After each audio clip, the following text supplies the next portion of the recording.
שלום לכן, לכם, רדיו מהות החיים, ואיתי באולפן שירה רודרמן, מנכ"לית קרן רודרמן. קרן משפחת רודרמן. קרן משפחת רודרמן. ולפני שאנחנו מתחילים, תני לנו קצת על הקרן למי שלא מכיר. קודם כל, כיף לי להיות איתך פה, ותודה. קרן משפחת רודרמן זו קרן משפחתית, פרטית, פילנטרופית, שפועלת גם בישראל וגם בארצות הברית מזה 20 שנה. אנחנו פועלים במספר תחומים, יחסי ישראל יהדות ארצות הברית, זה תחום שאנחנו כבר מובילים 2 עשורים, תחום החוסן והאחדות בחברה הישראלית, שהוא מבחינתי במידה כזו או אחרת המשך ישיר של תחום שעשינו אותו מעל 18 שנה, שזה שילוב ובריאות הנפש, והפך, אני אומרת, לימים להיות חלק מאוד מאוד ברור מה שצריך לעשות בחוסן ואחדות, רק בהיבטים רחבים יותר. המתודולוגיה שלנו זה פיתוח ויזמות של שירותים חברתיים שחסרים, זיהוי צרכים, אני אומרת, מאוד מאוד ייחודיים ופתרונות ייחודיים. אנחנו קרן שלא רק תומכת, אלא שיושבת, יוצרת ויוזמת. והחלק השני הוא העלאת מודעות, ובתוך העלאת מודעות אנחנו עושים מספר דברים, בין אם זה פודקאסטים, מחקרים, סרטים. בעולם הדוקו אנחנו משקיעים היום בסרטים, מגוון רחב של פעולות, אבל הן מאוגדות באסטרטגיה שלהן, והן מתחברות במצרפי, אני אומרת, לאימפקט שלהן, כי זו הגישה והשיטה שאנחנו עובדים. ואני ביקשתי שתבואי לכאן, כי התוכנית משודרת ביום השואה,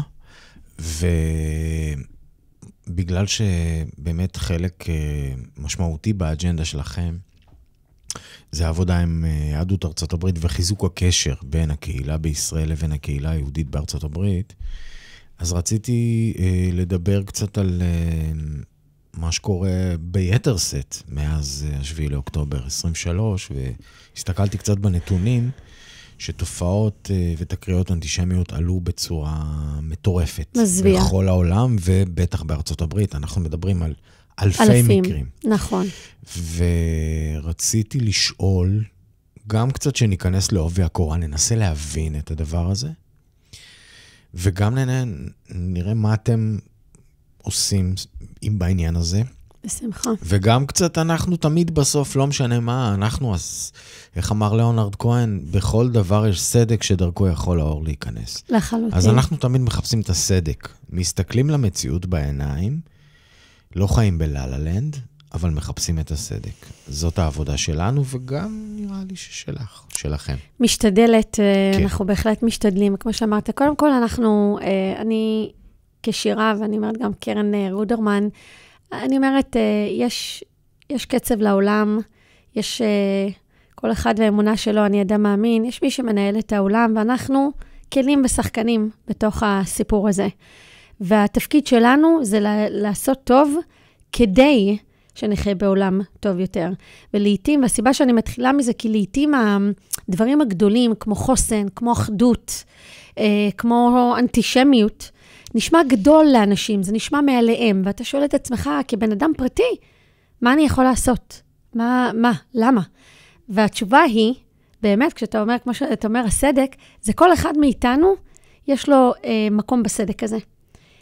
זה לא סתם שאור הוא קטן והופך לגדול.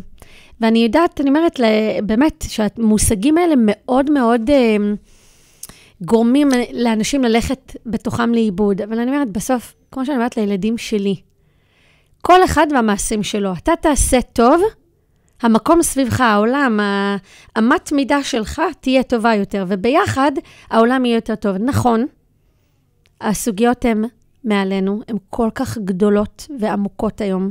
האנטישמיות הפכה להיות, אני אומרת, משהו ברמה יומיומית. משהו שמצד אחד אפשר לראות אותו, ומצד שני הוא שם, ולא רואים, אבל הוא קיים במדיניות, והוא קיים בהתנהלות, ואנחנו תכף ככה קצת נפרק את זה. אני אולי אמסגר ואגיד 2 דברים. אחד, שאנחנו במדינת ישראל עד לפני השנה וחצי, המאוד מאוד קיומיות וקשוחות וכואבות שאנחנו עוברים, חשבנו שאנטישמיות היא לא לנו, היא לא קשורה אלינו, היא שם, לאותם היהודים האלה, שלא ברור לנו תמיד מי הם, שחיים מחוץ למדינת ישראל. אז קודם כל חשוב להגיד שהאנטישמיות קיימת גם בתוך מדינת ישראל. ואנחנו חיים אותה לעתים. אנטישמיות לעתים קיימת גם בתוך העם היהודי. זאת אומרת שגם אנחנו החיים לגורלנו ולנרטיבים שאנחנו מייצרים בתוך העולם הגדול. מה זה אומר? תכף אני אפרק. אני רק אגיד, חלק השני שלמדינת ישראל יש שני תפקידים. אחד, זה מדינת כלל אזרחיה. ואני לא נכנסת עכשיו לשום פרשנות. האם אנחנו עושים עבודה טובה יותר, פחות, זה לא הדיון. מדינת ישראל היא מדינה דמוקרטית, והיא יודעת להיות מדינה לאזרחים. כולנו במגמת שיפור. בסדר? זה לא דיון פוליטי, זה דיון קיומי עכשיו. החלק השני של מדינת ישראל, שרובנו לא מבינים, והמדינה עצמה לא מבינה, זה מדינת העם היהודי. מה זה אומר להיות מדינה של עם שלא יושב פה כולו, אבל לכולו יש בו חלק. זה לא כמו להיות אזרח אמריקאי שבחר לעזוב את ארצות הברית, ועכשיו הוא בוחר לגור בארגנטינה, או אפילו במדינת ישראל. זה לא, יש פה סיפור של עם, והסיבה שאני אומרת את זה, כי כשאנחנו נוגעים בליבת האנטישמיות, זה סיפור של עם יהודי. היום האנטישמיות היא אנטי-ציונות, אבל עד לקיימות מדינת ישראל, אנטישמיות הייתה לכל יהודי באשר הוא. כיום, מאחר ויש לנו מדינה, האנטישמיות החדשה שאנחנו חווים במיוחד אחרי השנה וחצי האחרונות, הם אנטי-ציונות. ואני רוצה רגע לסדר למאזינים ולהגיד, קודם כל לא לנתק את זה. אנטישמיות וציונות חיים אחד, אני רוצה להגיד לצד השני, בסדר? וכמעט אחד בתוך השני. היו ניסיונות בעשורים האחרונים לפרק את זה, גם בעולם היהודי, להגיד, אני יכולה להיות יהודייה גאה, אבל לא חייבת להיות מזוהה עם מדינת ישראל, וזה הפך להיות מלא מזוהה לקצת יותר מדי ביקורתי, לגבול לאנטי-ציוני, או להבין אנטי-ציונות. כן? שאנחנו אומרים, סליחה, מה זה להבין אנטי-ציונות? אנטי-ציונות זה אומר, אני נגד המדינה היהודית היחידה שקיימת בעולם. מי שמכם רגע לבקר אותנו? זה הידוק שמאוד מאוד חשוב, כי גם ליהודים שחיים בארצות הברית, השנה וחצי האחרונה, מתחילת המלחמה במדינת ישראל, מתחילת ההתקפה הקיומית עלינו, פתאום יש איזושהי התעוררות שאי אפשר לעשות את הניתוק הזה, שעשינו המון המון המון שנים בין יהדות, ציונות, ישראל. בסדר? אי אפשר לעשות את הניתוק הזה, כי קודם כל הזהות היהודית שלנו הולכת איתנו, לא משנה איפה אנחנו. ומי שלא מוכן להכיר בזה, העולם יכיר לו בזה. בסדר? הוא יזכיר לנו שאתה יהודי, את יהודייה, גם אם אנחנו לא דתיים, גם אם אנחנו לא ציוניים, גם אם לא בא לנו, העולם יזכיר לנו. והנה, תראה מה אנחנו עוברים. שנה וחצי האחרונות, הרבה יהודים שלא חיים בתוך הזהות היהודית שלהם, שלא פועלים בשם היהדות שלהם, שחיים בתוך העולם הגדול והצליחו, באנגלית אומרים to assimilate, להיטמע, להפוך להיות אמריקאים, פתאום הזכירו להם שרגע, רבק, אתם יהודים. החלק השני הוא שמה שקורה במדינת ישראל,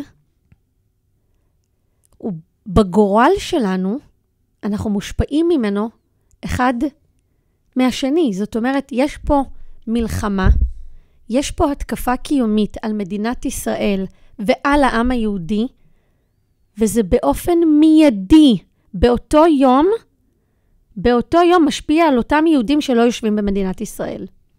באיומים עליהם, בהתקפה עליהם, בתחושת בדידות שפתאום כולם עזבו אותם, כי הם יהודים, והם יהודים, זה אומר את החלק מהנרטיבי של מדינת ישראל, שאגב, אני אומרת, כך צריך להיות, אנחנו אחד, אבל לצורך העולם, יש פה רגע אי-הבנה, אני אומרת שאנחנו לא תמיד פועלים באותו סינכרון אחיד, ולכן אנחנו צריכים לחזור לבסיס, לשורש, שקודם כל אנחנו עם, ואנחנו מדינה שאמורה לשרת עם, ואנחנו צריכים לתחזק את זה, והאנטישמיות זה חלק מהסיפור שאנחנו צריכים לתחזק. אנחנו צריכים לעבוד בזה עם העם היהודי שלא יושב פה. לעבוד לסייע להם להתמודד עם אנטישמיות, לסייע להם להתמודד עם חוסר ביטחון שיש להם בקהילות שלהם, לסייע להם להבין שהם חלק מהסיפור שלנו, ואנחנו אחד, ואני אפילו אגיד להשתמש בהם כשגרירים של מדינת ישראל, כי אנחנו צריכים אותם. לא כי רק אנחנו רוצים ואנחנו עושים טובה, כי אנחנו צריכים. תראו מה נעשה במלחמה הזאת. זאת אומרת, אותם יהודים שלא גרים פה, איך הם נעמדו, אני אומרת, דום, ונקראו לדגל האזרחי, לדגל הלאומי, ואנחנו זקוקים לזה, תראה את ההשלכה של זה. איך אנחנו היום מתגאים כשוויטקוף הוא יהודי. אבל עד לפני רגע, לא רצינו, היינו מבקרים אותו, איזה יהודי הוא. איזה מדהים זה ששחקנים מסוימים מזדהים עם ההתקפה על מדינת ישראל ועל הקיום שלה, והם לא יהודים פעילים כל השנה. זה בסדר. אנחנו לא צריכים להפוך להיות שיפוטיים. איזה יהודים אנחנו, באיזה עומדן, שמירת מצוות כזו ואחרת אנחנו נמצאים. גם אני אדם שומר מצוות. זה לא קשור לסיפור שלנו, שאני רוצה לראות את עם ישראל שם אחד בשביל השנייה. אני רואה את עם ישראל כאחד. אנחנו 15 מיליון יהודים, מתוכם חצי יושבים במדינת ישראל, והחצי השני יושב בארצות הברית. ואנחנו אחראים לגורל שלנו, ואם אני חוזרת לסיפור של האנטישמיות, אני אומרת, חווינו את זה השנה בכל היבט אפשרי. באמת אני אומרת, מפיזי, להרביץ לאנשים ברחוב, להתקיף יהודים, לירוק, למשוך את הכיפה, באופן הכי פיזי, אני קוראת לזה, גרמניה של שנות ה-30 שאנחנו מכירים. עד למדיניות סמויה, נקייה, שמתהדרת בזה שהיא פרוגרסיבית, שהיא ליברלית, אבל היא אנטי-ציונית, אנטי-יהודית, ואין לך מקום איתנו. בין אם זה מה שאנחנו רואים באוניברסיטאות, ויש לי 2 ילדים שלומדים באוניברסיטאות, כולל ילדה בקולומביה, בסדר? אנחנו פשוט לא מקבלים אתכם לקלאבס ולכל מיני מקומות, אבל לא באמתלה שאתה יהודי, פשוט לא, אין מקום הפעם, לא מתאים. ואני אומרת לעצמי, פתאום אין מקום, פתאום לא מתאים. עד לחופש אקדמי חסר גבולות שהוא מזמן עבר את גבולות חופש האקדמי. אני לא שולחת את הילדים שלי כדי לשמוע את דעתם האישית של המרצים לגבי משברים בעולם. עם כל הכבוד, שבו בסלון שלכם, תזמינו אותם כשאתה בא ללמד כלכלה, מזרח תיכון, רפואה, תלמד אותי את מה שאתה צריך ללמד אותי. ועוצרים שיעורים ואומרים לסטודנטים, היום אין שיעור, אנחנו יוצאים להפגנה. איזו הפגנה? happen to be, שההפגנה היא אנטי-ישראלית, פרו-חמאס, ואני לא אומרת פרו-פלסטינאים, פרו-חמאס. מה זה? בשביל זה אני שולחת את הילדים שלי לאוניברסיטה. עכשיו, אז זה רק להראות שהאנטישמיות יכולה להיראות בכל מיני צורות. לא לקדם סרטים ישראלים בעולם, בין אם זה טהרן ששודרה, אני אומרת פה, והייתה סדרה מדהימה, ובגלל שהיא באפל, ויש מלחמה, ואיראן בכותרות, טהרן עדיין לא שודרה. כן? ואנחנו נלך, אני אומרת, נושא, רופאים בבתי החולים שלא מקבלים קידום, כי כרגע פשוט יש עיכובים. זה הכל בשקט. זה לא ברעש. זה באמתלות. זה דברים שפגשת מקרוב ברמה האישית, זאת אומרת, זה דברים שאת מדברת מקור ראשון. ראיתי פגשתי, התמודדתי, נתבקשתי, לסייע. באמת אני אומרת, אפשר לבחור מנעד גדול. עכשיו, חלק מאיתנו, ואולי אני אגיד לפעמים אף בצדק, יגיד, אתם חווים את זה? בואו לפה. וחלק מאיתנו, אני אומרת, יהיו יותר ריאליים, ויגידו, הרי זה לא יפתור את הבעיה. אם כולנו נבוא לפה, האנטישמיות תיעלם? לא. 1. 2, אנחנו מדינה תחת התקפה קיומית כל היום, אז זאת אומרת, זה לא שאתה יכול להגיד בהכרח למישהו, שאם הוא יבוא לכאן, כל הבעיות שלו ייפתרו. ודבר שלישי, שהוא נשמע מורכב, ואולי אף, אני אומרת,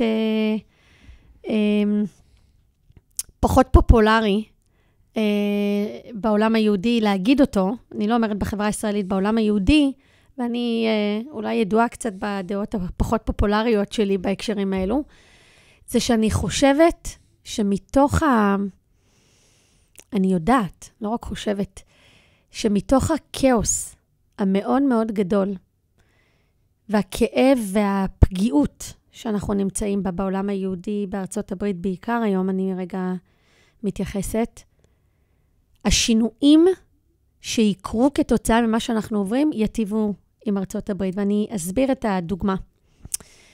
אנחנו מדברים על אנטישמיות בקמפוסים כבר לא מעט שנים, בסדר? זה לא התחיל ב7 באוקטובר, אבל די התעלמו מהסיפור, די זלזלו בזה, די לא רצו לראות את זה. והנה קרה 7 באוקטובר, והנה יש גם מהפך שלטוני בארצות הברית, מדמוקרטי לרפובליקני, ואני מפרשת את השינויים שקורים היום במרחב בקמפוסים, תחת ה-DEI, שזה השילוב, גיוון, inclusion, כל הסיפור המטורף של השגת בארצות הברית בקמפוסים, שחשוב רגע שנבין שיהודים לא נכנסו תחת זה. זאת אומרת, שאנחנו מיעוט, לא נכנסנו תחת הטיפול של המשרדים והמחלקות בפדרל ובקמפוסים, תחת מיעוטים. כי היהודים נחשבים בארצות הברית כ-white privilege. אנחנו, המיעוט, כנראה הכי נרדף שיש לדעתי בעולם, אנחנו נחשבים גם פריבילגים, כי הצלחנו, אני יודעת לעצמי, זה מה שהופך אותך לפריבילג, כי הצלחת, אנחנו עדיין מיעוט, מה זה קשור? אז אנחנו לא נחשבנו. זאת אומרת שלא טופלנו. וכשיש מקרים של אנטישמיות ופגיעות, אותו משרד שאמור לקדם, לטפל, להיות הבית שיעזור לאותה סטודנטית ולאותו סטודנט להרגיש שרואים אותם, שהם בטוחים, שהם לא מופלים, שהם לא רואה בנו כחלק מהאג'נדה שלהם. והנה פורצת האנטישמיות על גדותיה, ואני אומרת גדותיה, אנחנו מדברים על הפגנות מסיביות, אגרסיביות, אלימות, בהרווארד, בקולומביה, על מרצים שמבקשים מסטודנטים לצאת מהשיעורים שלהם, מתוך הבנה שהם יהודים וכנראה הם לא ירגישו בנוח בשיעור. זאת אומרת, אנחנו מדברים פה על פגיעות מאוד מאוד, אגב, מאוד אלימה, מאוד מאיימת. והנה הגיע, אני אומרת, נשיא, שהחליט, ואני לא נוקטת פה אגב עמדות פוליטיות, אני מתארת מציאות שאני חושבת שזה מה שחשוב שנבין, שאומר, די לשגעת הזאת. קודם כל, אנטישמיות צריכה להיות מטופלת בצורה נפרדת ועקבית ויציבה. והחלק השני, DEI, לא עושה את עבודתו. ואם הוא לא עושה את עבודתו, הוא לא יכול לקבל את אותה חזות ואת אותו מקום. ולמה אני מציינת את זה? זה בא מתוך ההבנה של המקום של הסטודנטים היהודים, ומתוך אנטישמיות גואה בקמפוסים, מטופלת בעיה גדולה יותר, רחבה יותר, שהיא לא בעיה רק של יהודים, בסדר? של חוסר איזון, חוסר שוויון, חוסר טיפול, אפליות, אני אומרת, מתקנות באופן לא סביר, כל מיני דברים מהסוג הזה, תחת העובדה שהיה צריך לטפל בסוגיה יהודית. אני יודעת שהרבה יהודים בארצות הברית לא אוהבים את זה, כי הם אומרים, דרכנו אל תטפלו בבעיות גדולות יותר, כי אתם הופכים אותנו עכשיו להיות אלו אחראים וגרמו לבעיה, ואני אומרת דווקא ההפך. אני אומרת, בזכות היהודים, זכות העובדה שאנחנו מטפלים בבעיה שלנו, אנחנו נתקן ונטפל בבעיות גדולות יותר, שיטיבו עם החברה האמריקאית. זו הבחירה שלי, לראות את הדברים ההפך, אני אומרת, מחלק מהקולגות שלי, שטוענים, כי היהודים מאוד, מאוד חשוב להם להתאפס כאנשים ליברליים, שמקדמים זכויות, ואני אומרת, נכון, אבל לפעמים באים על חשבונך. אז אם אתה מתקן את הבעיה לעצמך, ואם אנחנו דואגות רגע לעצמנו, מה הבעיה להגיד שבזכות זה נתקן גם את שאר העיוותים, לא רוצה להגיד בעולם, אבל לפחות בקמפוסים. ולכן אני אומרת, ההבנה גם של התרבות האמריקאית, איפה שהיא היום, גם של אנטישמיות, שעברה את כל, אני לא חושבת שיש גבול. אנשים אומרים את הטעם הטוב, אני לא יודעת, יש פגיעות שיש בטעם טוב. לתת לך סתירה רק מדי פעם זה בסדר. לא, אני לא מצליחה להבין את זה. אנחנו פשוט, כמו שבחברה הישראלית אגב, בסוגיות האחרות שלנו, גם הביטחוניות, העדפנו להוריד את הראש. לפעמים השקט יוצר חוויה של ביטחון. גם בעולם היהודי קרה אותו הדבר בדיוק, אחד לאחד. הלהיטמע, השקט, להוריד את הראש, לא לעשות רעש, לא ליצור גלים ומאומות, כי אנחנו בטוב, אנחנו כרגע מצליחים, הכלכלה עושה לנו טוב, לרגע איבדנו כל כך, גם אני אומרת שבעולם היהודי, את המהות שהמקור הוא הזהות היהודית שלנו, בראש ובראשונה, החיבור שלנו לקהילות שלנו, שגם פה נעשתה התרחקות מבתי ספר יהודים, נעשתה התרחקות מארגונים יהודים, לאורך השנים, והקבלה הייתה של, ככה זה, החברה המתקדמת, הארגונים, הקהילות מציינות את העבר, את תחושת השטייטל, את תחושת החיבור הגטו, את תחושת, לא, ממש לא. אני עם אלה שטוענים, אתה יכול לשמור על הזהות שלך בכל חברה. זה בחירה שלנו. גם פה, בתוך החברה הישראלית, אפשר לשמור על כל זהות, של יהודים ולא יהודים. זה לא סותר, אבל יש לנו גם זהות משותפת, ישראלית, אחידה, עם ערכים. הבעיה שאנחנו, אין לנו זהות משותפת, ישראלית, אחידה. אין לנו ערכים משותפים, ולכן אנחנו נמצאים במתח בזהויות שלנו. זה לא כי אנחנו לא מכילים. אותו דבר אני חובה בעולם היהודי, אני לא רואה שוני, ובחברה האמריקאית. וזה מה שמביא אותנו, לדעתי, לכאוס המאוד מאוד גדול, שאגב, כל הדמוקרטיות עוברות עכשיו. בסדר? זה לא מקרי. רואים את זה באירופה. נכון. כן. זה לא מקרי. לא מקרי. זה מאוד מאוד מחובר לזה שאנחנו לא עוסקים בערכים ובזהויות. אנחנו מאוד מאוד מאוד התחברנו לתחושה של הגלובלי, שאנחנו הכל ולא כלום באותה נשימה. אי אפשר. אי אפשר. בסוף יש טוב ויש רע. יש נכון ולא נכון. ואנחנו מאוד מאוד רצינו כולנו להיות באמצע. אני קוראת לזה תרבות הפרווה. מאוד רצינו, כי מאוד קל לא לנקוט עמדות. ואם אתה נוקט בעמדה מסוימת, אתה by definition מבטל אחרת. ואני אומרת, ממש לא. אני יכולה להיות ליברלית, שומרת מצוות, עם דעות יותר שמרניות בתחומים מסוימים, ואני לא חיה בבלבול. זה מאוד מאוד ברור לי. מה כן, מה לא, מה נכון, מה לא נכון. אני לא מבולבלת. אני יהודייה, אני ישראלית, אני ציונית, אני אמריקאית. הילדים שלי חיים בתרבות, אני אומרת, המורכבת הזאת, אבל הטוב והרע שלהם לא קשור לבלבול ולריבוי הזהות. המצפן שלהם מכוון. בדיוק, המצפן הוא קודם כל מי שאנחנו. ואני חושבת שזה הסיפור פה, גם לנו כחברה וגם למדינת ישראל. אני חושבת שקראו, אני כן יכולה להגיד שבתוך כל זה, לדעתי נעשה משהו מאוד מדהים, בהקשר של אגב אנטישמיות וקיימות, והחיבור של מדינת ישראל בהבנה שלה, שאנחנו גם מדינת העם היהודי. הצלחנו להעביר, אני אומרת, החלטה מאוד דרמטית לדעתי, בתוך כל השגעת שאנחנו חיים בה. משרד התפוצות, אני אומרת, הרים את הכפפה, והשר עמיחי שיקלי, אני אומרת, צריך פה הכרת הטוב. הצגנו לו את התפיסה של מדינת ישראל, מדינת העם היהודי, ויש לנו צורך בזיכרון משותף, ויש המון מאורעות היום אנטישמים, שיהודים מאבדים את חייהם רק על היותם יהודים.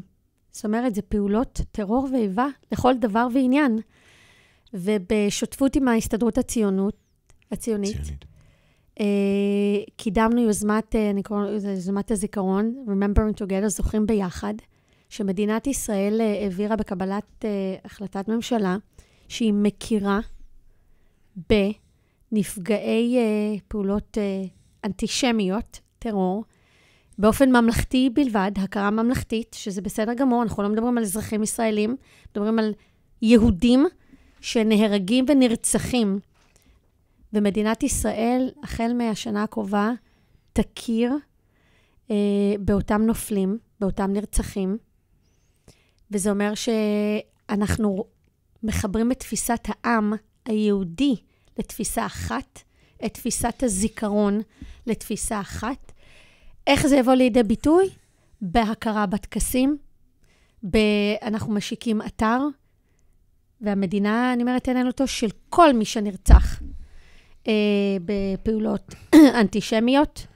אנחנו נציין את זה בימי זיכרון משותפים, וחשוב להבין שימי זיכרון זה ימים של מדינת ישראל, וכעת בהכרה של יהודים, שגם, אני אומרת, ננציח אותם, נציין את יום הזיכרון מחוץ למדינת ישראל בקהילות היהודיות, שזה משהו שלא נעשה. זאת אומרת של העם היהודי, לא רק של מי שיושב בישראל. זה הופך להיות... נכון, אבל הדואליות פה, שכשאתה יהודי שחי מחוץ למדינת ישראל, אתה לא מציין את יום הזיכרון לחללי צה"ל ופעולות איבה, כי זה יום לאומי.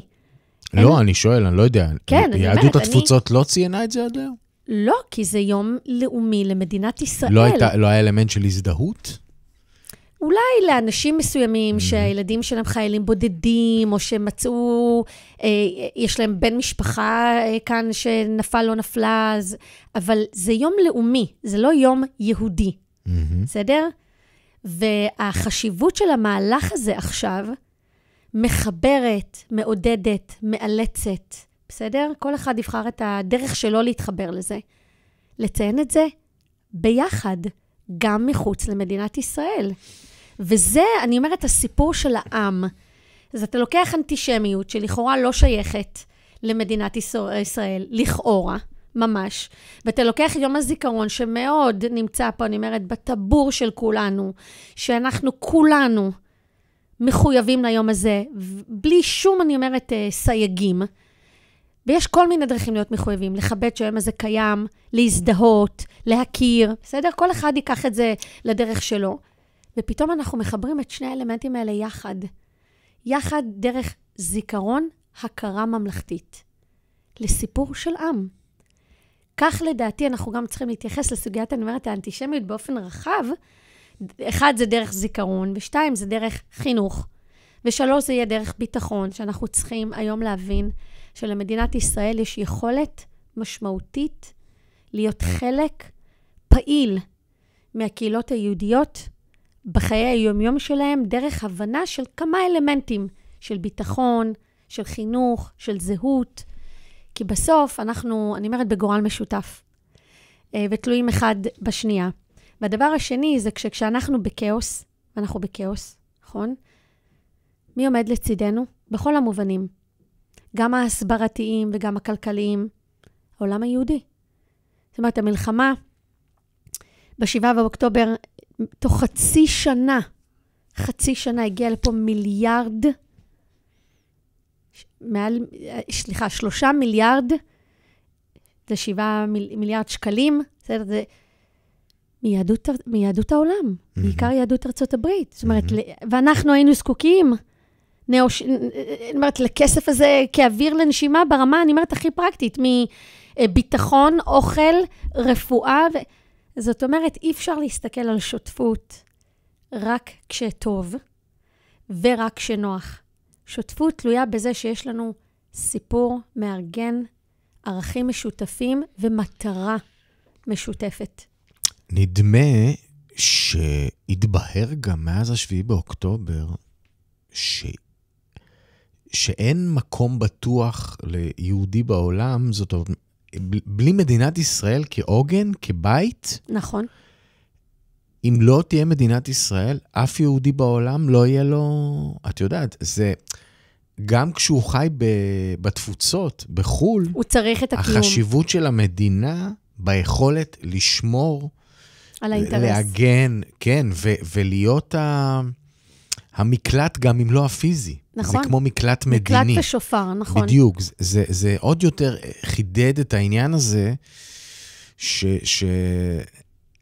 העם הזה בלי המדינה הזאת, גם אם אתה לא חי בה, זה עוגן רוחני. נכון. עוגן, זה מאוד מאוד התחדד. אבל לא כולם... לא כולם חושבים לא כך. לא כולם חושבים כך, ואני אפילו אגיד, לפני ה7 באוקטובר, היה רצון אז לחשוב שזה לא בהכרח כך, שאפשר לנתק, ולכן בתחילת השיחה אמרתי, אי אפשר לנתק את הסיפור היהודי מהסיפור הציוני ממדינת ישראל. יש ניסיונות רבים אגב, מימין, משמאל, באמת אני אומרת, מליברלים, משמרנים, זה לא משנה. לפעמים לנתק את זה, כי רוצים להגיד, אני לא נגד, אני לא תומך במדיניות, אני לא יהודי כזה, אבל אני יהודיה כזאת. חברים, זה לא רלוונטי.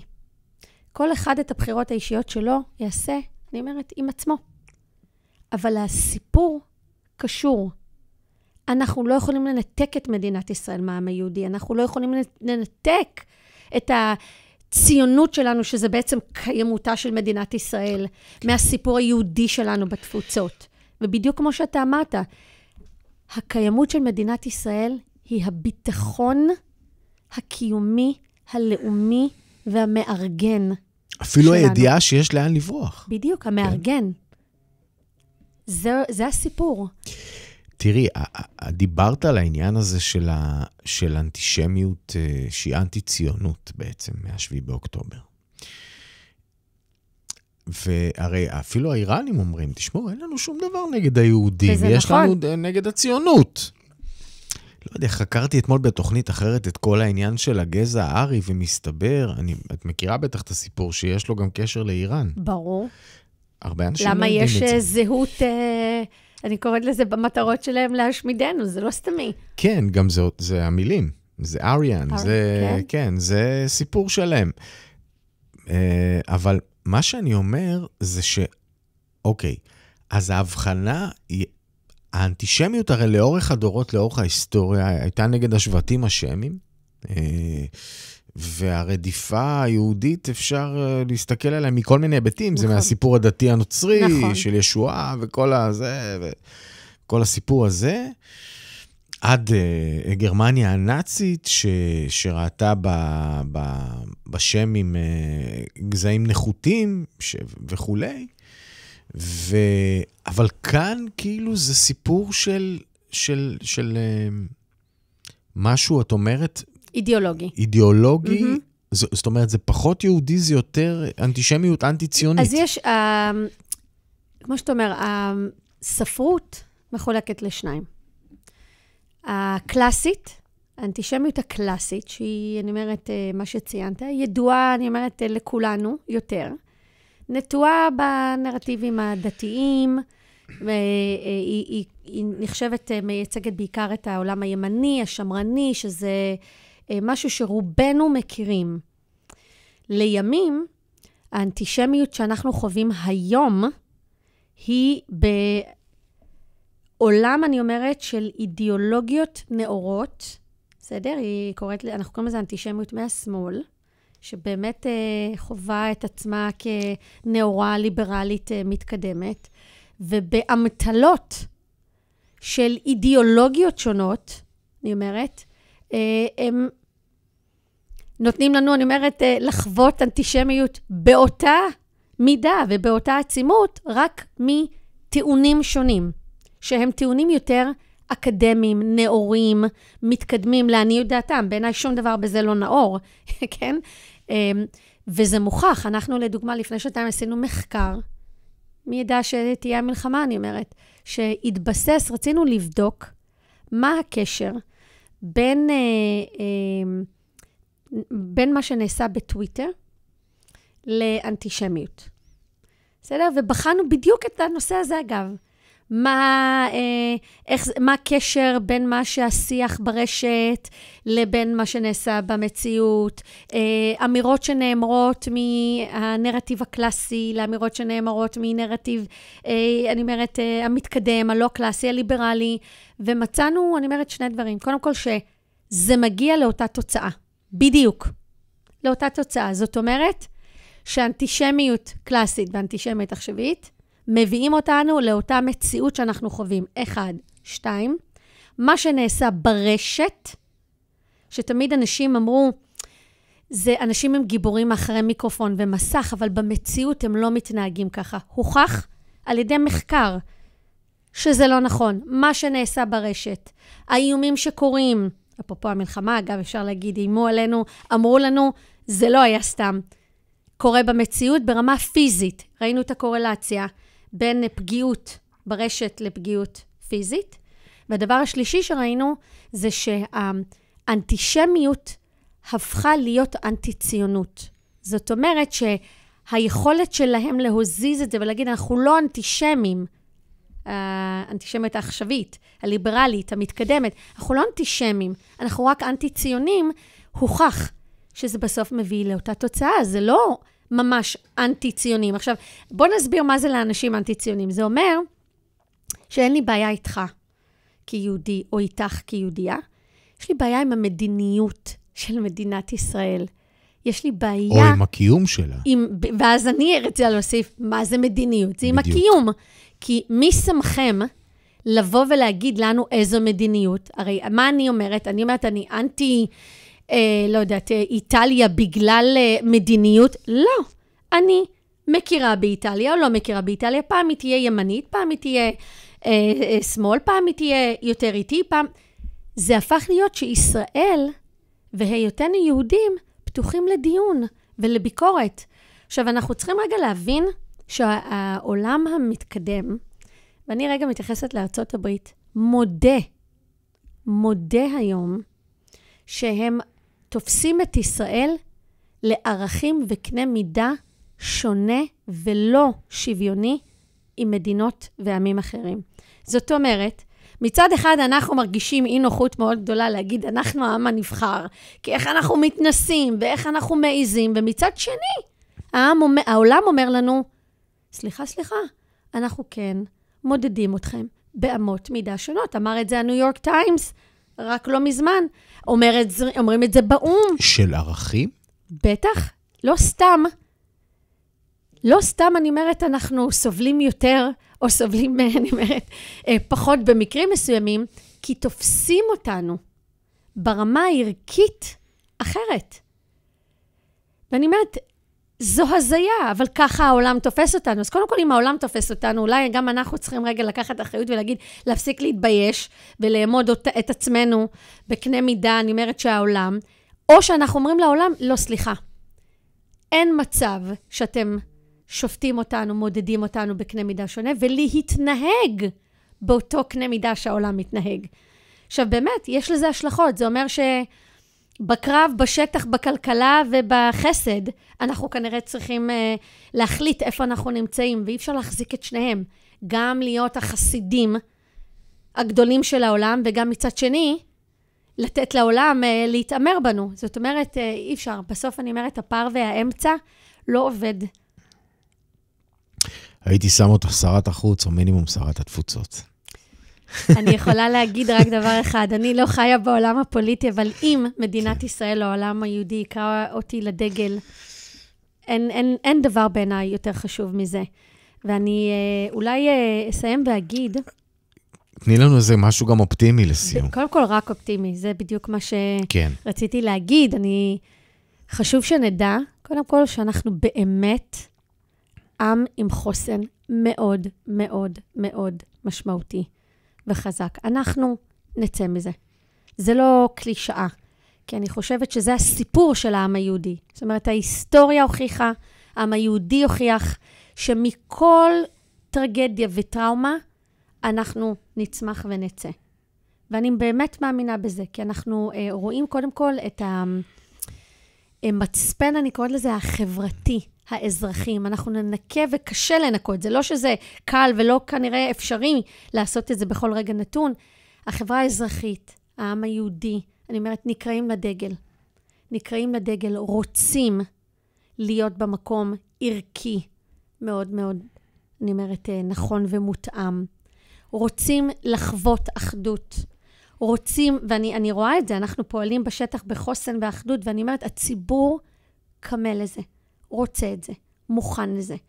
זה אחד. והדבר הנוסף הוא, שאנחנו נמצאים, אני אומרת, בתקופה של חגים, ימים לאומיים, של חגים שמייצרים, אני אומרת, את הזיכרון המשותף שלנו, אבל גם מזכירים לנו את החוסן שלנו.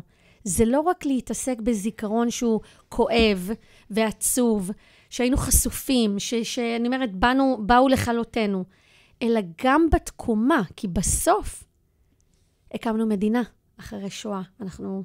אני אומרת, אנחנו הקמנו מדינה שהיא כרגע בימים האלו במשבר, אבל מדינה חזקה. מדינה... נס רפואי, המדינה הזאת, במובנים של נס אלוהי ניסים, קיומי. כן, את שמסתכלת על כל המזרח התיכון, זה נס. לכן אני נס אומרת, גלוי. באמת לנו, שכדי שנוכל, אני אומרת, להתרומם, אנחנו צריכים להתרכז במשותף ובביחד, ולבנות לעצמנו סט של ערכים חדשים מעודכנים. יהיה לנו מאוד מאוד קשה לצאת, אני אומרת, לתקומה ולריפוי, במיוחד בימים שאנחנו עדיין לא בתקומה וריפוי, ואנחנו מתפללים לחזרתם של השבויים, ולרפואתם של הפצועים, ושהחיילים שלנו יחזרו, אני אומרת, בשלום. ועדיין, גם אם כל זה יקרה, אמן ואמן, ומחר והיום, אנחנו לא נצליח להתרומם, אם לא ניצור שפה משותפת, וערכים משותפים, ומטרות משותפות. וזה חשוב להבין את זה. באמת באמת חשוב, כי לפני 7 באוקטובר, היינו במצב כאוטי אחר. נכון. ולכן אני אומרת, מכאן, אנחנו צריכים להבין שאנחנו קודם כל עם, ואנחנו עם חזק, ויש לנו אחים בתפוצות, ואנחנו צריכים לשמר את הזיכרון הזה. אנחנו חברה שמסוגלת, צריכה ומחויבת, לקום, אני אומרת, לריפוי ולהתחדשות. זה לא רק תקומה, להתחדשות. ואנחנו נהיה שם, זה ייקח זמן, אבל ביחד, רק ביחד. ואת ואתם, כקרן, גם מרמים יוזמה בתקופה הזאת שקשורה בעניין הזה, ואנחנו נוסיף את הלינק גם לתוכנית, שמי שרוצה לדעת עוד ולהצטרף ליוזמה. כן. תני לסיום משפט אחרון באמת רק על היוזמה הזאת, כי זה מתחבר לרוח שהבאת עכשיו. נכון. אז יש הרבה דברים שאנחנו מנסים לעשות מאז המלחמה בחוסן ובאחדות, ולקראת, אני אומרת, התקופה הזאת בין חגי פסח לחגים הלאומיים, לימים הלאומיים, חשבנו שאנחנו צריכים לקחת את הסיפור, אני אומרת, של הנשים, נשים חזקות ומדהימות שיצאו בחברה הישראלית, אני אומרת, פתאום לאור העולם, הם תמיד היו שם, רק אותן לא ראינו, שמדברות גם אחדות, גם תקווה, וגם עוסקות, אני אומרת, בחוסן, מתוך המקום הכי כואב שלהן, 4 אמהות שאיבדו את היקר מכל להן, וזה את הבנים שלהם. ובעצם יצרתי סדרה של 4 פרקים, של 3 דקות, עם כל אמא, שמביאה את הסיפור שלה, להיגדת לבנך, ובמקרה הזה, הבנך, אני אומרת, זה אנחנו, החברה הישראלית, והיכולת שלנו, אני אומרת, לשמר את הסיפור של אחדות, באופן שהוא מעשי, לא רק כמילה. וכל אחת מהן נותנת את הערך שלה, את התפיסה שלה, ואת היכולת שלנו להתחבר לזה. וזה הדבר החשוב ביותר, מה שאמרת עכשיו. לא להשאיר את זה כסיסמה, כי זה הכי מסוכן. כשמילים אין מאחוריהן פרקטיקה, נכון. זה יכול להתהפך על כוונת המקור, נכון. וזה קרה הרבה. החוכמה היא לתרגם את זה, ליכולת באמת לראות את האחר, ליכולת להכיל את האחר, להקשיב לאחר, לקבל דעה שאינה כמוני. אחדות זה לא לוי דווי. אחדות זה לא אחידות. בדיוק. זה לדעת, להבין שיופיו של הפאזל בריבוי גווניו, ולא כסיסמה. איך חיים את זה? הפרקטיקה של האחדות. הפרקטיקה, קודם כל מתחילה בפרט. אני חושבת שזה הסיפור הגדול פה. תמיד ידמה לנו שזה יבוא מלמעלה. מישהו יביא לנו את זה. אף אחד לא יביא לנו את זה. זה אנחנו. זה אחד. אז זה מתחיל בפרט, כמו שאמרת, בפעולות הקטנות של אני רואה אותך, אני שומעת אותך, אני מכבדת אותך, אני לא מתרחקת כי אתה לא חושב כמוני, אני פה. 1. 2, ברמה החברתית, זה יצירת ערכים משותפים, שפה משותפת ופעולות משותפות. בסדר? זה סיפור מאוד מאוד חשוב. אני חושבת שגם פה קצת איבדנו את היכולת להבין שאנחנו כבר לא עושים דברים ביחד. עכשיו, שילוב זה לא הסיפור פה. אחדות זה לא שילוב. בסדר? אחדות זה אומר שאנחנו מייצרים פעולות משותפות ביחד, ועדיין אנחנו לא אחידים. אנחנו שונים. אני אשאר שירה ואתה תישאר אסי, אחד מאיתנו יגור בעיר ואחד ביישוב, אני אהיה דתייה ואחרים יהיו לא. זה בסדר, אבל זה לא רק בסדר כי לא אכפת לי ממך תחיה ותן לחיות. זה בסדר כי יש לנו 5 דברים שאנחנו נעשה ביחד, אסי. אנחנו נתייצב לדגל, אנחנו נשרת, ואני אומרת שוב, לא חשוב להגיד עכשיו איך נשרת. בצבא, באזרחי, אנחנו נשרת, אנחנו נצביע, אנחנו נפעל, אנחנו נעשה 5 פעולות ביחד, ואנחנו נסכים על לפחות 5 ערכים, שאנחנו לא נתבלבל בהם, כי תבין כמה הסיפור של מילים לפעמים הוא יותר גדול ממה שנדמה לנו. פעם, כשהיו אומרים בית, היה ברור לכולנו מה המשמעות של בית. היום אתה אומר בית, כל אחד מדמיין סיפור אחר. פעם היית אומר משפחה. לכולנו היה ברור. היום אתה אומר משפחה, לכל אחד יש מבנה אחר. לכן צריך ליצור את השפה והערכים המשותפים, שכשאנחנו נגיד ישראל, דגל, בית, משפחה, אנחנו לא נתבלבל. לא יהיו לנו כמה דגלים בראש, לא יהיו לנו כמה מדינות בראש. זה הסיפור של אחדות אגב. ואני חושבת שאנחנו מצווים, מחויבים, נדרשים לבנות את זה. כי מדינת ישראל והעם היהודי, וזה הסיפור פה, לא יצליחו בלי אחדות.